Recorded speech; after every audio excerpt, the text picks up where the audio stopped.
కొంచెం నాకు ఇవాళ దొండకాయ ఎప్పుడు చేయమ్మా. ఆ పులుసు కూరలు నేను తినలేకపోతున్నా. దొండకాయ ఎప్పుడు చేయకు.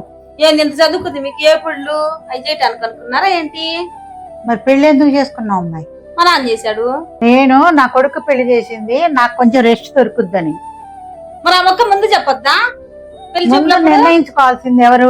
నేను ఇంత చదువుకున్నాను డాడీ, నేను కొన్ని రోజులు జాబ్ చేసుకుంటాను, నేను చేర్చిగా ఉంటాను అని మీ డాడీకి చెప్పాల్సిన మాట ఇక్కడికి వచ్చి నాకు చెప్తే నేనేం చేస్తాను అమ్మాయి? నేను కాస్త అలసిపోయాను, ఇప్పుడు దాకా చేసి పెట్టాను, కుటుంబాన్ని చాకాను కదా, ఒక ముద్ద కూర్చొని తిందామని దొండకాయ ఎప్పుడు చేయమంటే నేను అంత చదువుకున్నా ఇంత చదువుకున్నా, నీ చదువు వచ్చి నాకు వండి పెట్టుద్దా? పో గంట తిప్పు పో. ఇంకేం చేస్తా తప్పిద్దా పెళ్లి చేసుకున్నాక? ఆ. ఏదో ఫ్రై అన్నారుగా తగలు పెడతా ఉండండి. తగలు పెడతా ఇసుక్కుంటా పని చెయ్యొద్దు, ఓకేనా? ఆ. ఇష్టంగా నవ్వుతూ సరదాగా చేస్తేనే చెయ్యి. అలాగేనా?